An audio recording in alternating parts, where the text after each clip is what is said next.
all so much for getting me to 1,000 subs before the end of July. You guys did it. So thank you all so much for that. I don't know what else to say. Since I just checked it, I don't exactly have much to say except thank you. I do want to make a thank you video for 1,000 subscribers because I've been wanting to hit this milestone for a while now, and it's actually been possible to reach for a while now. So if you guys have anything that you want me to make, any video that you'd like to see, please tell me in the comments. I was thinking of maybe doing like a personal attention video, or maybe a really long video about the different eras of Tamriel, or Lord of the Rings or something. Just let me know in the comments what you'd like to see for 1,000 subs, and I will do my best to make it happen. But in the meantime, thank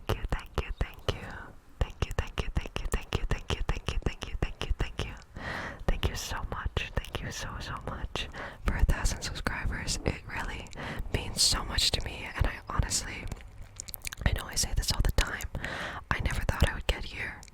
Like I said, I never thought that one person would even watch my video, but the fact that we've hit 1,000 subs is actually kind of crazy to me. So thank you all so much for hitting the subscribe button. Thank you for commenting. Thank you for liking the videos.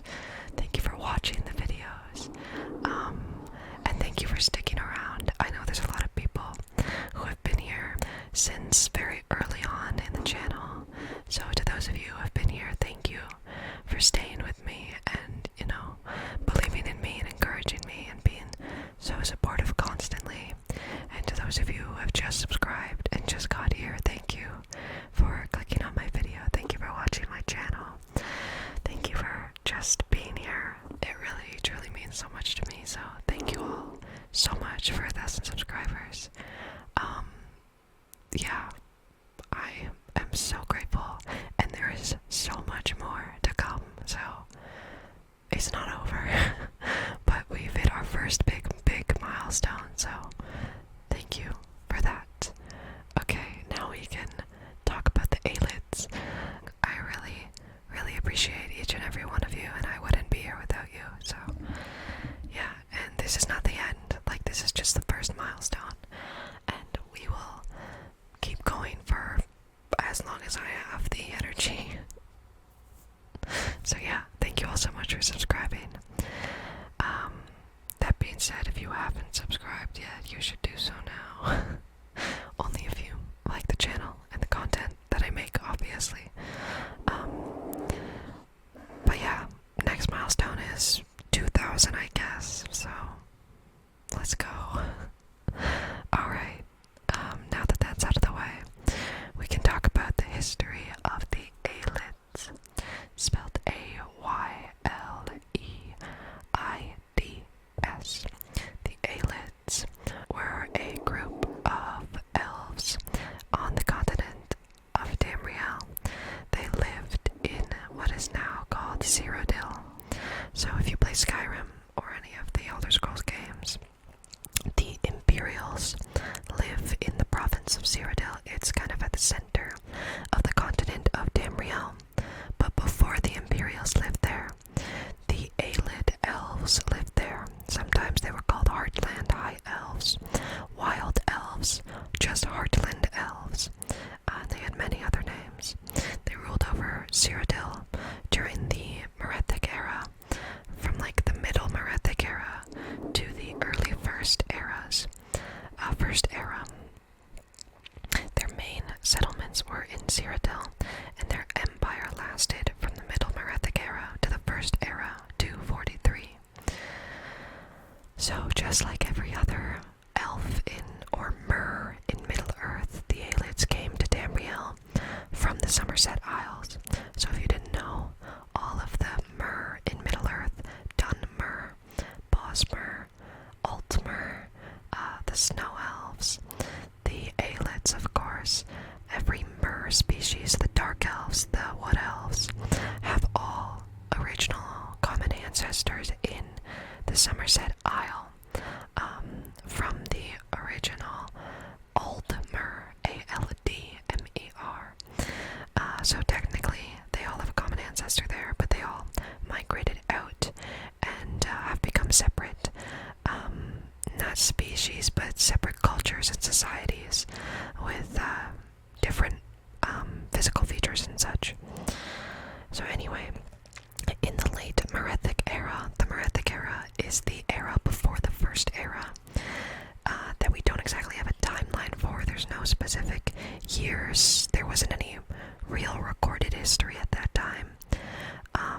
So we just know that there were events that happened in that era, but we can't pinpoint the exact timing with a year or anything. So in the late Merethic era, the Ayleids began worshipping Daedra. So originally, when they left the Somerset Isles and came to Cyrodiil, they had a very similar pantheon to that of the Aldmer, including the divines like Oriel. I just forget every other kind of divine. Mara. The 9 divines. I don't know why I forgot every single one of them just now. But originally they worshipped the Aedra and their ancestors, just like their Aldmer ancestors. But eventually they began to worship the Daedra, which led to general mayhem because they didn't actually distinguish any of the Daedra from being good or bad. So for instance, the Chimer or the Dunmer worship the good Daedra, those that they deem good enough to challenge the Dunmer, those that give the Dunmer compassion. So like Azura, for instance, is considered to be a good Daedra because she's not extremely aggressive, although she is very prideful. So the Ayleids worshipped bad Daedra like Molag Bal and Mehrunes Dagon, but they also worshipped more neutral Daedra like Hermaeus Mara and Meridia. So bad things happened because of Molag Bal and Mehrunes Dagon. So when they started to worship the Daedra, this led to the enslavement of the Nedic people. So the Needs were a race of men that lived in the northern regions of Tamriel, in Skyrim and High Rock. And in the late Merethic era, they began to migrate down towards Cyrodiil.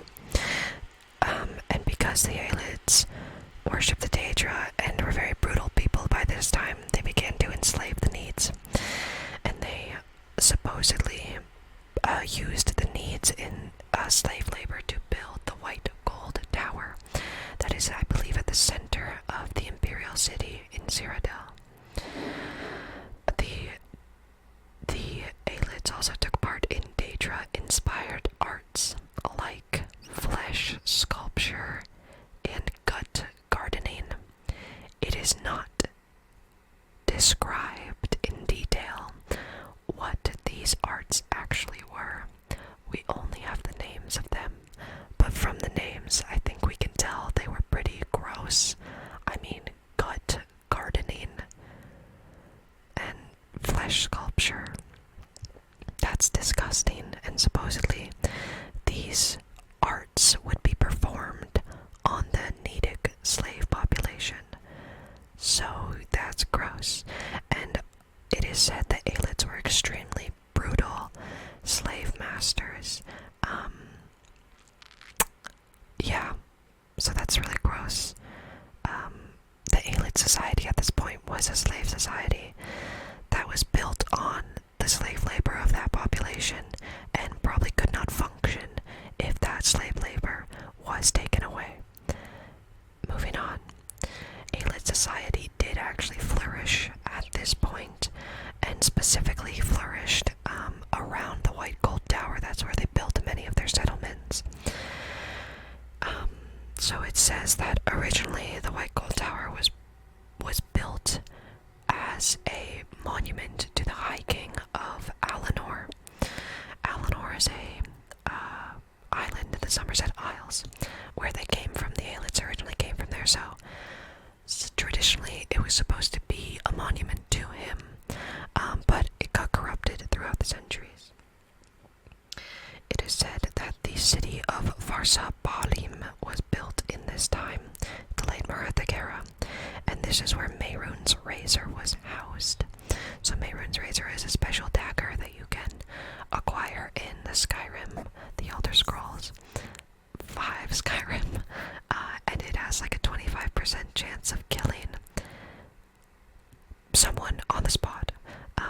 So it's a Daedric artifact gifted to the Ayleids, most likely by Mehrunes Dagon, and it was housed in the city of Farsa Balim in the Ayleid Empire.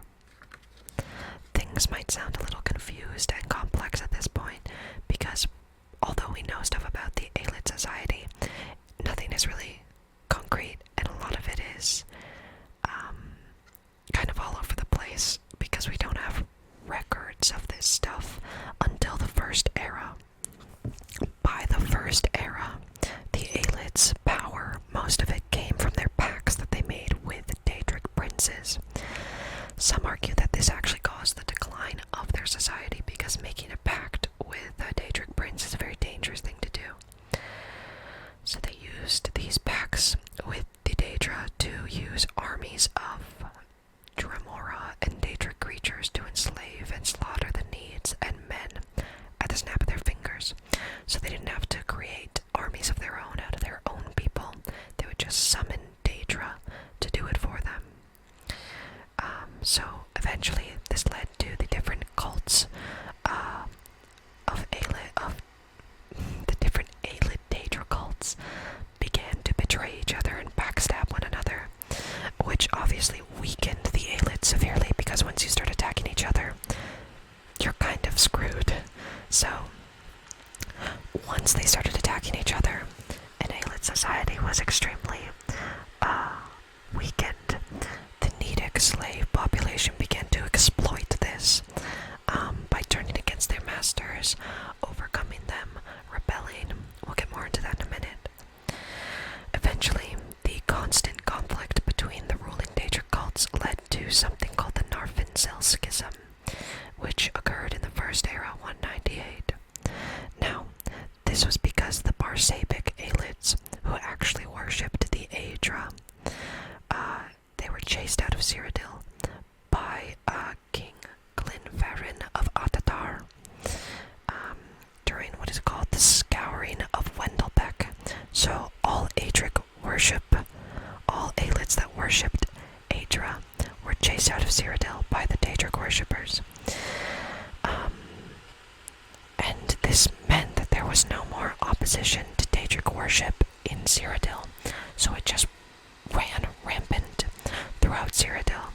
Everybody was worshipping Daedra and, making human sacrifices and doing these disgusting Daedric arts that we talked about earlier. So, after this, there was a conflict between two cities. One city called Daelodil and another city called Abagarlas. Daelodil was ruled by King Senadilin, and Abagarlas was ruled by King Anumaril. So the people of Daelodil worshipped Meridia, and the people of Abagarlas worshipped Molag Bal. Now Molag Bal and Meridia are always at conflict with each other, because Meridia is kind of like the Daedric Prince of Light and Life, and she despises anything undead. And Molag Bal is the father of vampires and undead creatures. So they're constantly at odds with each other. So are their worshippers. Now, although Abagarlas planned an attack on Daelodil, Daelodil struck Abagarlas first and actually destroyed the entire city, killed King Anumaril and his family, and the whole city was razed to the ground. But the warriors of Daelodil could not return home, because they were actually followed by minions of Molag Bal. So, even though they couldn't return home, the city of Daelodil was besieged by Daedra, and actually led to the entire city being transported to the Oblivion realm of Cold Harbor. Cold Harbor is Molag Bal's realm of Oblivion.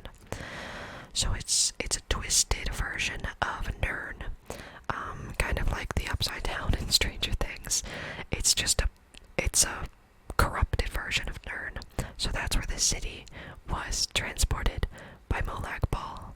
So you see that the Ayleids' worship of Daedra led to lots of infighting between them, lots of conflict, and then this just led to them weakening each other, and then being so weakened that eventually the Nedic slave population rose up and rebelled against their masters.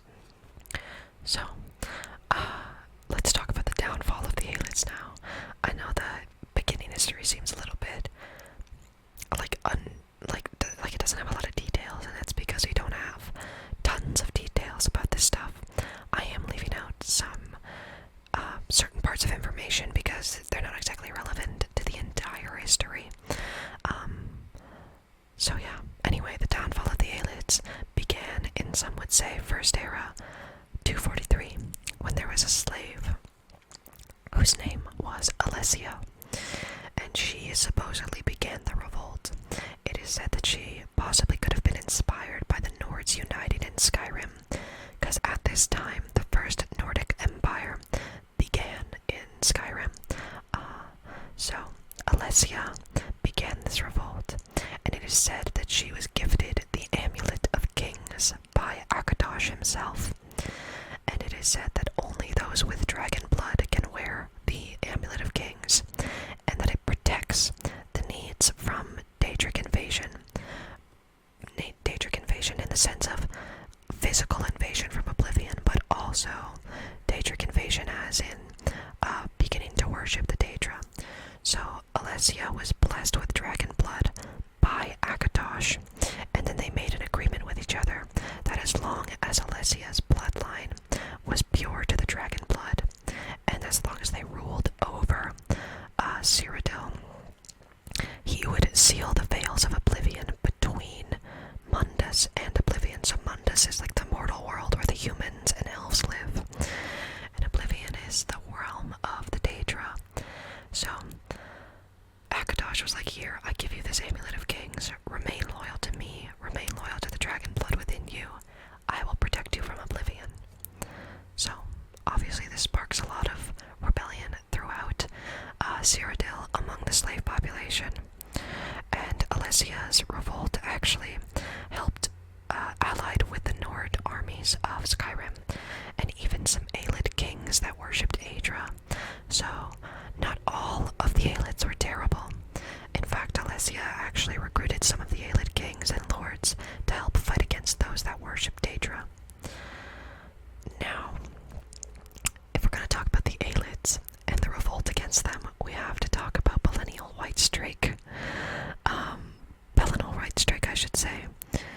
He is kind of like a demigod. I could probably make a whole video just on Perennial Whitestrake.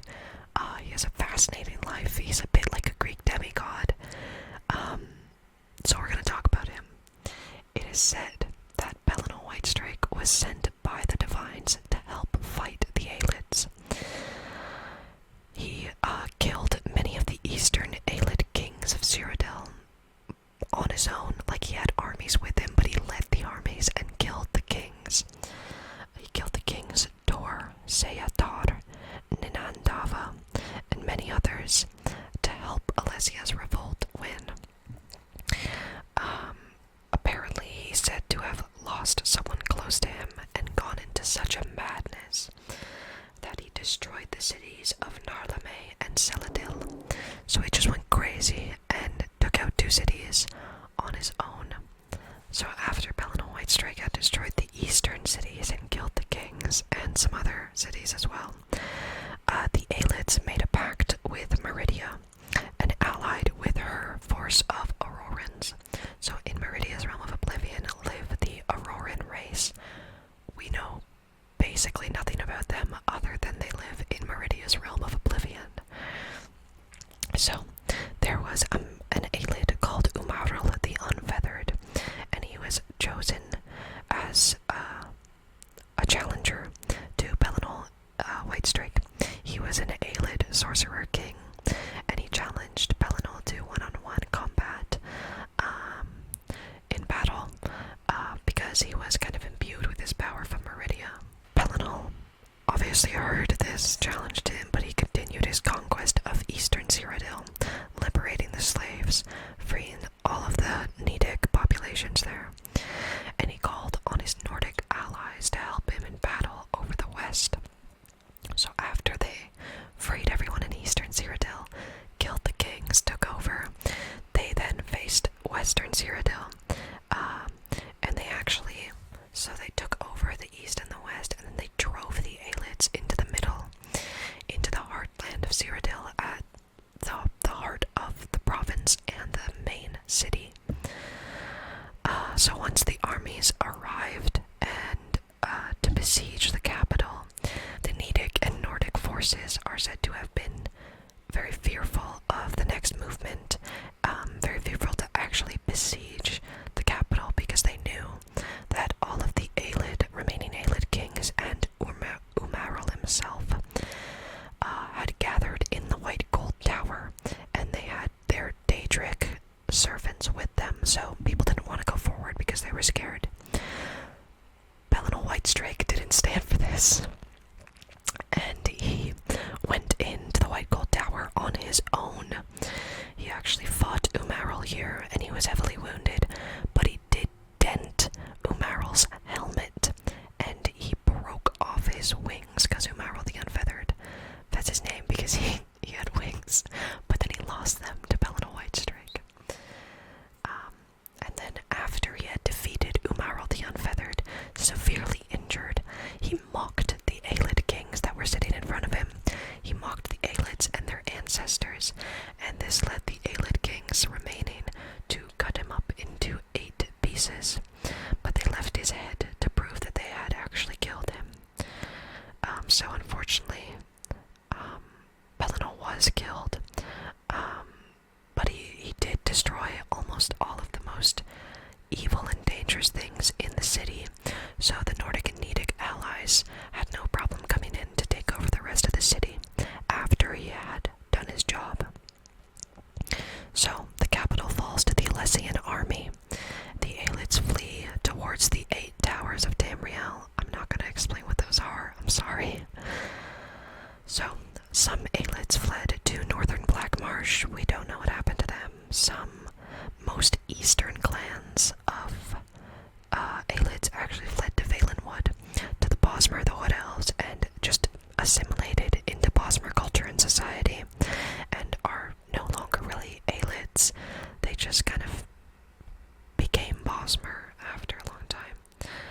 But there were actually some Ayleid lords that were allied with Alessia in the beginning, who continued to rule over small sects of land in Cyrodiil, until eventually they did fall into ruin and were actually chased out of Cyrodiil, because the Nidic population had such a hatred of the Ayleids, and for good reason.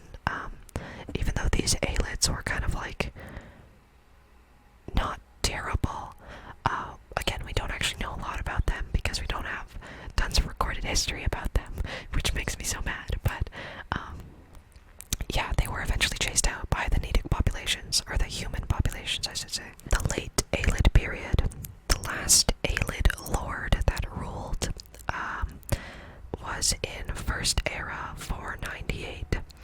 So in these Ayleid cities, like I'm talking about, the ones that were allied with Alessia, humans were said to have lived in these cities, but it is absolutely unknown how they were treated.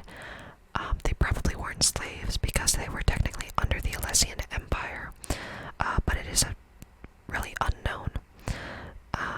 So eventually the Ayleids kind of turned into these petty kings, the ones that were left over, and they started fighting with each other again, and the society, the small societies they had left, kind of slowly began to weaken and collapse. But they really began to collapse when the Alessian Order was put in place.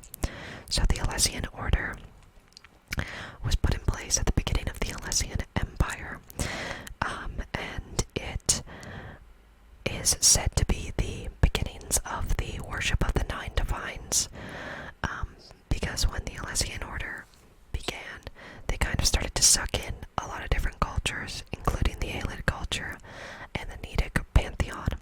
So it's said to be the beginning of the 9 divines, but the Alessian doctrines, which were part of the Alessian order, were extremely cruel towards all elvish civilizations, including the Ayleids, and just, like I said, elves in general. So the Alessian doctrines were very cruel, and adamant on getting rid of the elves, at least from Cyrodiil. So hatred towards elves grew because of the Alessian doctrines, and led to the Nords, not the Nords, sorry, led to the Needs chasing out any remaining Ayleids, chasing them out of Cyrodiil. And then, obviously, the Alessians began to destroy elvish settlements, writings, and cities, and this is probably why we have a lack of recorded documents and recorded events from Aylid times, because they were destroyed by the Alessians because they hated them so much, and fair enough, but that's historical artifacts, but it's okay. So many Aylid clans actually went north to Skyrim, but unfortunately they were slaughtered by a man named Vrash the Butcher. I think I'm saying his name wrong. I think he was a Nordic king, so they couldn't go north. When they went west some of them went west to Hammerfell, where they joined with the Durrani elves in the Ayleids Bay. The Ayleids Bay, the Durrani elves, ruled over the Britons of High Rock. They died out, I think, in like the Second Era. And then, like I said, also a lot of clans went to Valenwood and assimilated with the Bosmer, but then also it's said that some of them went south into Elsewhere, and it's unknown what happened to them, just that they went south. So, in the First Era, 371 was the last Aylid city of Nenalata in Cyrodiil. So, the people of Nenalata were told to leave, and that those that didn't leave would be killed and their city would be destroyed. So, these people fled to High Rock, where they built the city of Biznensal. Sorry, I had to check. Yeah, Biznensal. So they fled to High Rock because they were chased out of Cyrodiil, and then once they got to High Rock, they began to worship Hermaeus Mora. This is so frustrating to me because it's like you have such a long history of worshipping Daedra, and your society was weakened by it, and you lost an empire to it, and you're gonna run away and keep worshipping the tentacle monster. What's wrong with you? I don't know, that really frustrates me. That they just left and then kept worshipping Hermaeus Mora. But, you know, to each their own, I guess. Eventually, that city of Nenalata and the population probably died out. We don't know, there's no record of it. Anyway, by the Second Era, the last living Aylid king was King Laloriaran. These names are really elvish. He was King Laloriaran. I know I'm saying that so wrong. King Laloriaran Dinar. And he was actually in the city of Delodil, if you remember, the city that was transported to Cold Harbor. So all of its inhabitants were also transported there. But this king was trapped in the Tower of Delodil by Molag himself. And he was actually rescued by the Vestige, who is one of the protagonists of the Elder Scrolls game. I can't remember which one, I'm so sorry. He was rescued by the Vestige out of Cold Harbor, but he was there since the First Era. Once he was rescued, he actually took command of the Fighters Guild, but he did die in the Second Era, 582, and he is the last known living Aylid. At that time, like he actually lived during the Aylid Empire and then continued to live after this until he died in 582, the Second Era. There were some people who tried to revive the Aylid Empire in the Third Era. None of them were successful, though. But Umaril, the Unfeathered, actually returned. So the guy that Pelennor Whitestrake beat the crap out of returned in the Third Era with an Auroran army. He killed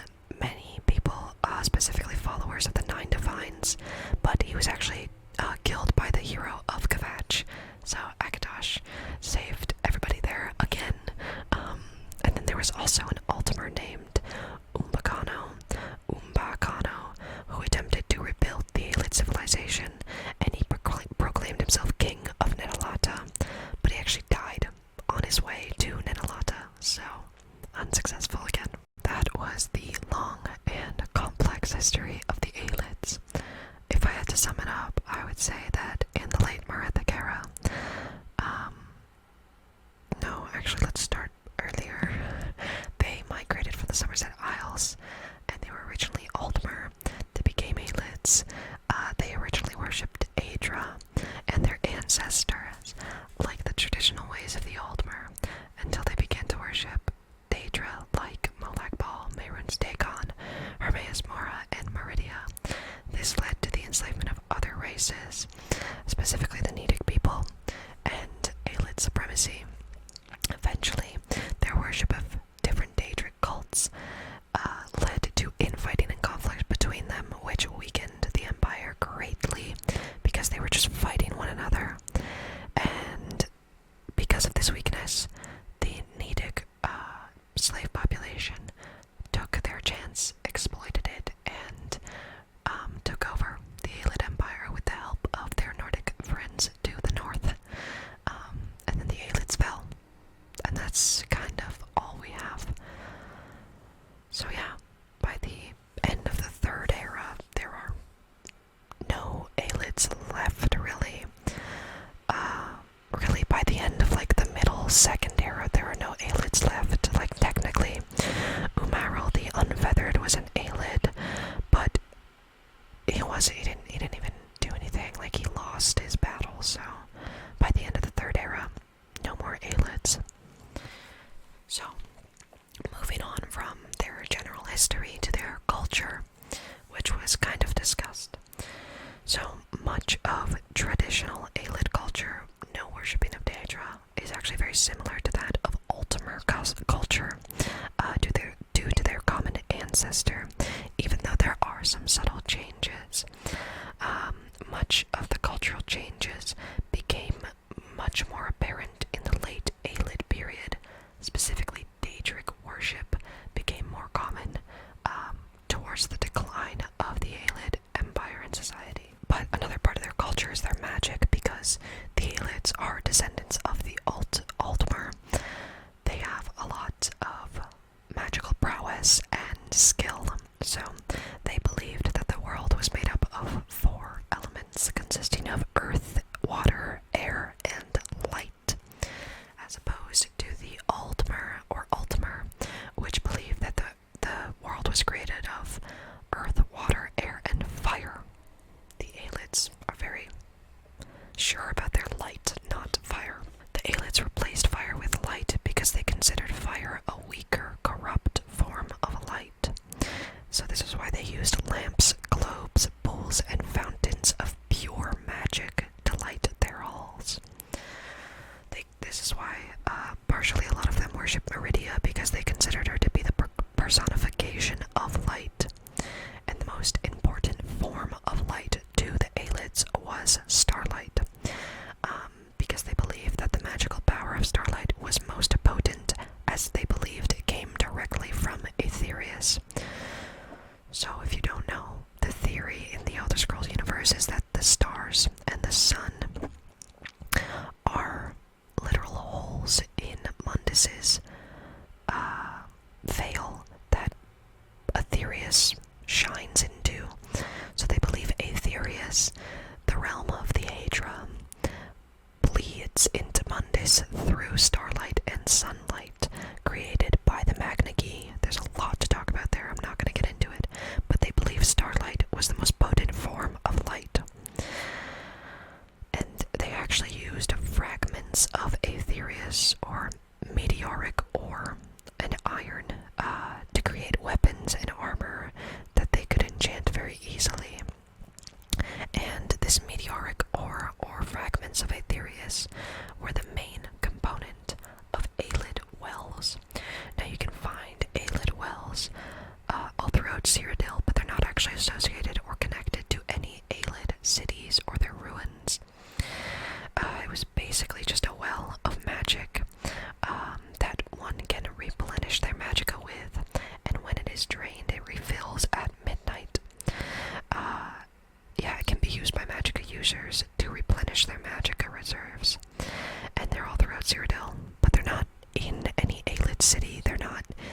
associated with any Aylid city. They're just throughout Cyrodiil, dotted throughout the landscape.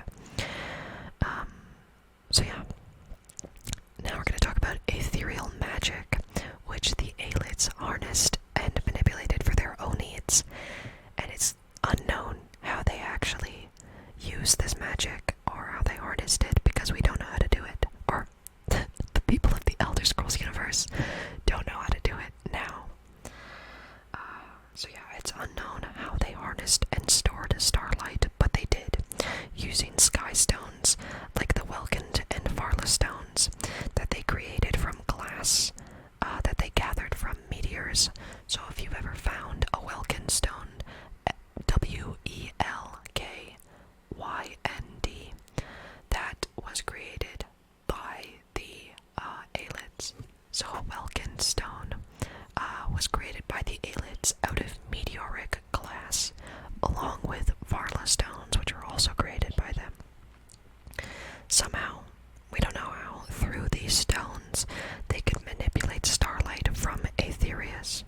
So the Welkind stones were used as light sources and for storing magicka.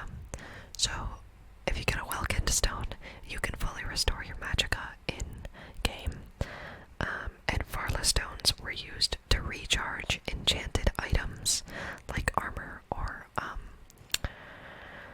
weapons, kind of similar to a soul gem filled with a soul, but the Varla stone doesn't have a soul in it.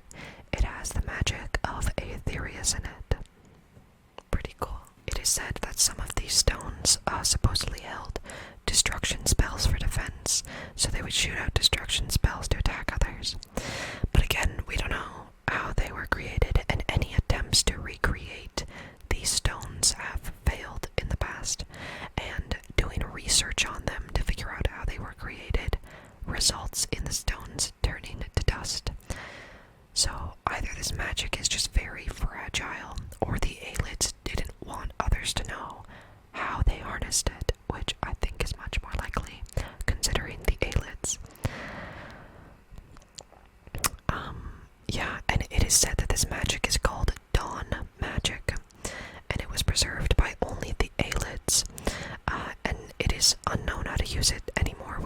Nobody uses Dawn magic in the Elder Scrolls universe at the current time. So they also apparently had these pillars that provided the caster with a new spell if shock magic was cast upon that pillar, and if the caster had a Welkind stone, like if they were carrying one, these pillars would give you a new spell if you cast shock magic upon them. That one was I kinda don't understand that, but that's okay. Supposedly, the Welkind stones could also be used by the Ayleids to bind Daedra to one spot.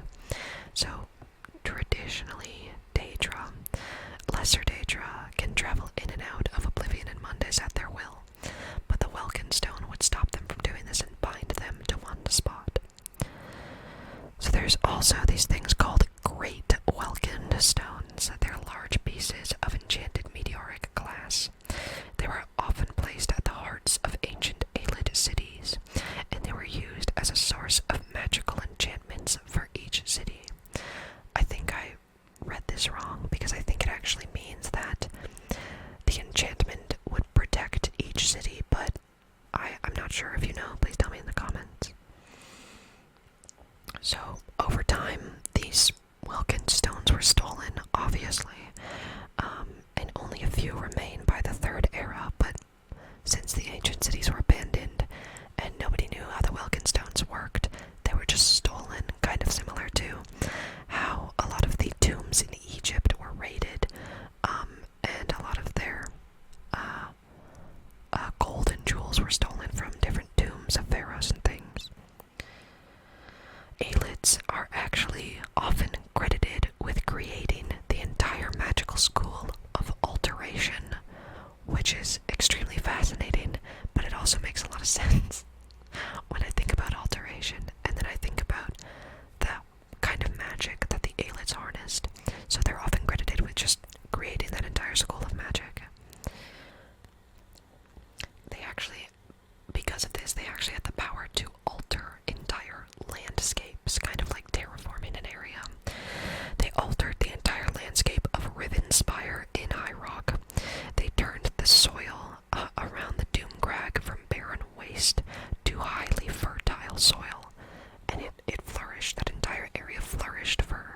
thousands of years until there was a battle that was fought at the Tomb Crag. I don't know the history of it, but it's a very important battle in Tamrielic history. There was a battle fought there, and the land was again corrupted and returned to a barren waste. But it is very fascinating that they had the power to actually alter an entire landscape. That's very cool. So yeah, this alteration magic is actually said to be in place in the White Gold Tower. Because when the Ayleids lived in Cyrodiil, in the White Gold Tower, a lot of Cyrodiil was warm, subtropical jungle, until the Nedic defeat. When the Needs ruled over Cyrodiil from the White Gold Tower, the climate of Cyrodiil changed to better suit the Nedic rulers. So that's very fascinating, that they actually tailored the entire heartland to their needs, and then that's the way it was, and then the Needs used it. That's so cool to me. That's really fascinating. The alteration magic of the Ayleids is really cool. But that's kind of their culture when it comes to magic. Now is the religion portion. So obviously, the Ayleids worshipped both Aedra and Daedra. Some believe that certain Ayleids came to Cyrodiil because Daedric worship was actually forbidden in the Somerset Isles. So some say that the reason the Ayleids migrated was because they wanted to worship Daedra without being persecuted. So, like I said, within the late Merethic era, Daedric worship became much more common among the Ayleids. And then therefore they became more brutal. There were of course still small sects of Aedric worshippers, like the Parsabic Ayleids that were chased out of Cyrodiil later on. They worshipped both Aedra and the Magnagi. The Magnus is the god of magic. He's worshipped in almost all elven cultures, except for the Dunmer. So the Ayleids actually drew no distinction between good or bad Daedra, unlike the Chimer of Resdain. So the Chimer are the ancestors of the Dunmer, the Dark Elves. So they worship the three good Daedra, Azura, Mephala, and Boethia, and then they also have four bad Daedra, Sheogorath, Malagbal, Mehrunes Dagon, and I think it's Hermaeus Mora. It might be somebody else. I'm so sorry for getting this wrong. I think it's Hermaeus Mora, though. Please correct me if I'm wrong in the comments. Anyway, so the Chimer draw a distinction between the Daedra. The Ayleids did not. They worshipped bad Daedra like Malagbal and Mehrunes Dagon, but also more neutral ones like Hermaeus Mora and Meridia. Also, there was a statue in the White Gold Tower called the Statue of the 10 Ancestors. I couldn't find any really definitive information on what this was. As far as I know and can deduce, it was a statue consisting of 10 figures that were worshipped by the Ayleids at some point. Whether or not these were Ayleids ancestors or Aldmer ancestors is unknown, and the statue was actually moved from the White Gold Tower just before the Nedic Rebellion, so there's a lot of speculation online about it, many theories about the 10 ancestors, but I couldn't find anything concrete or definitive, so I just decided to not really expand upon that. So, that is the Ayleids. I know it's kind of a weird place to end on, but I didn't know how else to end this video. Yeah, they were a group of elves living in Cyrodiil. I feel like I've said this 100 times. They originally worshipped Aedra, but fell into Daedric worship.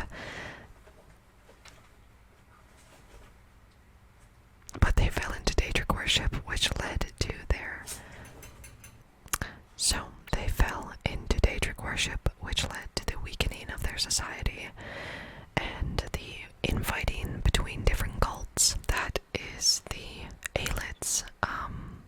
They fell into ruin basically because of their Daedric worship, for the most part, and their enslavement of, Nedic like society, and when your slave population gets bigger than your own native population, they're going to fight back and take you down. History shows that almost every time. They were extremely powerful magical users, or magic users, even creating an entire magic school of their own,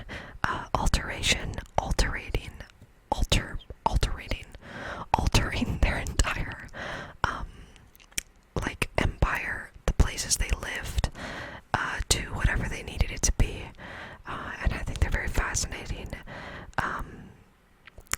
subject of study in the Elder Scrolls universe because there's so much mystery surrounding them. And yeah, I hope you enjoyed this video. I hope you relaxed. I hope you liked it. I have so many more Elder Scrolls videos coming. I want to do a Thieves Guild video. I want to do a video about the Sigic Order. I want to do a video about the different natural wonders of Tamriel.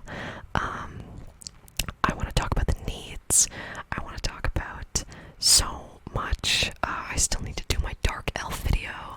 There's a lot coming, like so many ideas. I just have to get all the research done, and then the videos will be coming to you. And if you have any suggestions for